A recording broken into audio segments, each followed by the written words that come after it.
Howdy, hey, welcome back. I thought I would do a video on how we plan out a year of grazing for our horses. This is obviously the 30,000 foot view, but it's helpful to sort of know where you want your animals to be from month to month throughout your property. When we moved here, there was nothing here except for the barn. This was the only structure. There was a barn and an old broken down snow fence that we had to replace the first year. So I put up mostly all of this fencing that is in here now. This is the perimeter fence currently. This is 500 by 350 by 800 by about 250-ish right now. There's grazing outside that I can access. I have gates cut in this perimeter fence that I can access grazing outside of this perimeter fence, and this perimeter fence is a gate here too. So, but yeah, there's been a lot of development and planning that has gone into this process. And so one of the things that helps me is to look at each month and kind of think about the weather patterns, the seasonal variations, what their forage needs will be.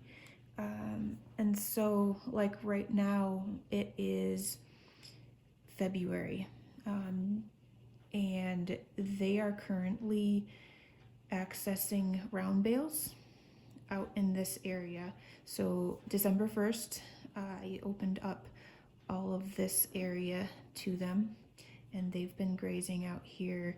They grazed all of December.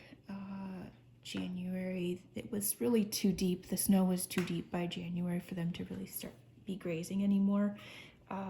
But they're out there spreading manure and urine, and so they've got their round bales. I push the round bales out to a fresh spot each time so that we spread that fertilizer out. We get it, improve the soil, a chance to improve the soil in a different area. So that's December, January, February, March. The thing I learned last March is our melt off season, March and April. I learned last season, this is our third year at the property, so it's been a process of learning what the weather variations and what things do here, right? What the soil's like. And I learned last year, had all my winter bales set up on this side for feeding, and that is the low spot in the field. It looks flat, but it's not. So when things started melting off, I had round bales sitting in water, which isn't cool. The horses had to wade through water to get to their round bales. Not a good situation. So this year I set up my round bale area, feeding area over here, and with the option of even going to a little bit higher ground over here if I need to. And that's just an example of changing your plan based on what you learn and what the seasons throw at you.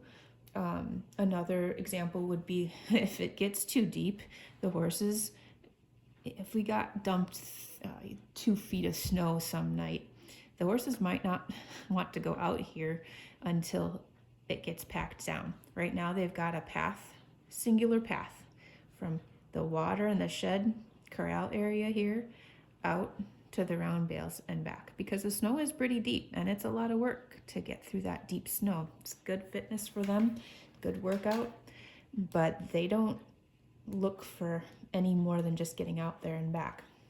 So if the snow got too deep, my contingency plan for January, February, early March is to feed small squares back behind this windbreak. This is a windbreak here. There's a little shelter shed here, and their water is here.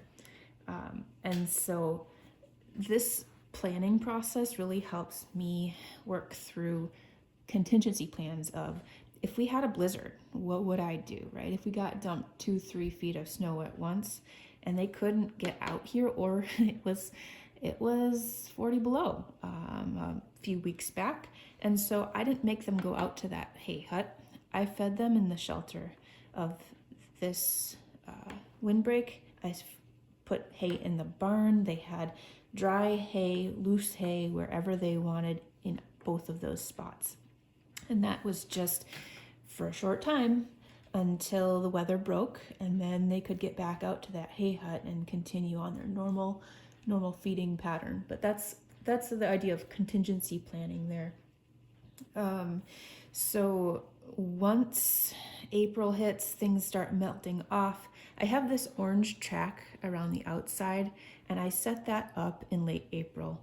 When the ground defrosts, I can get step-in posts back in.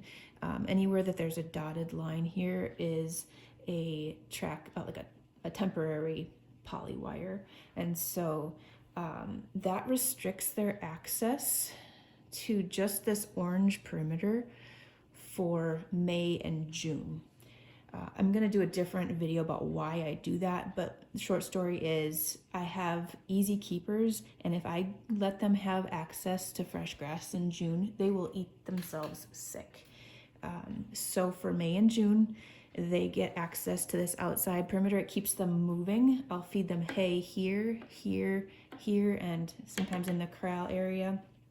And it keeps them moving. It limits their intake, and I find that really helps with their metabolic issues.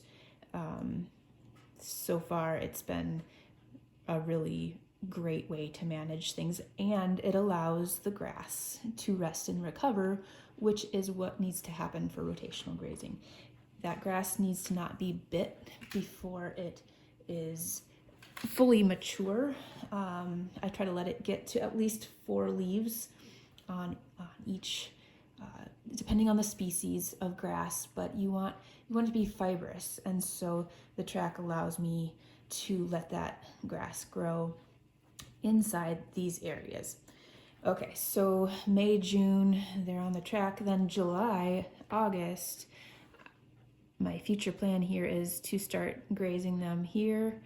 So they have to go out through this gate here, or I'll set up a poly wire here and they'll go out to this side of the snow fence and start grazing. This is what I did last summer. It worked fantastic. So for all of July and August, they were out on this side.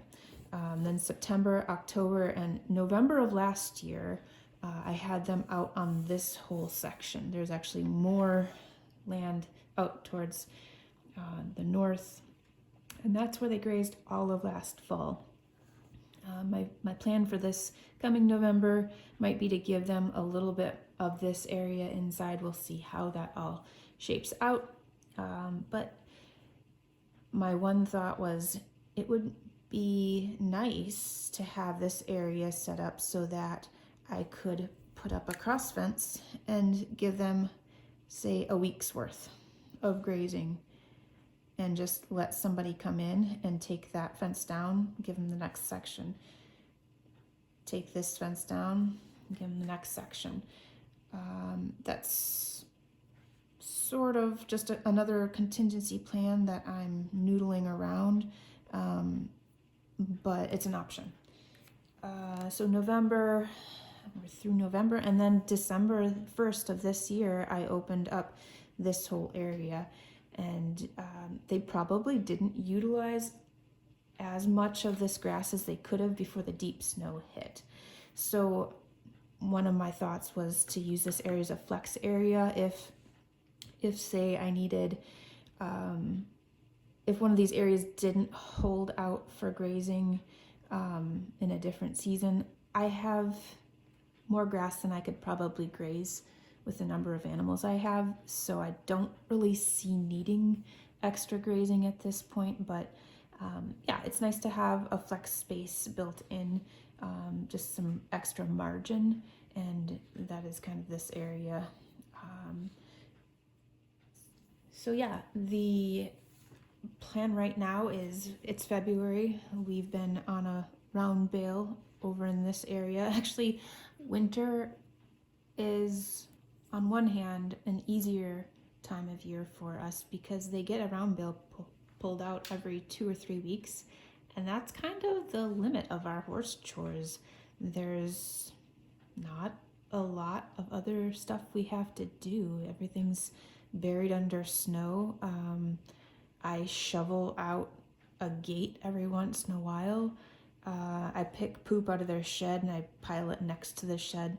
And then next spring, I'll haul that out and spread it on these pastures. Same with the windbreak. I'll clear the manure out of that windbreak and just pile it over here so that I can spread it on the pastures in the spring. But yeah, that's the basis of our process of planning out the grazing for the year. If you have any questions, let me know. I hope this was helpful. Bye.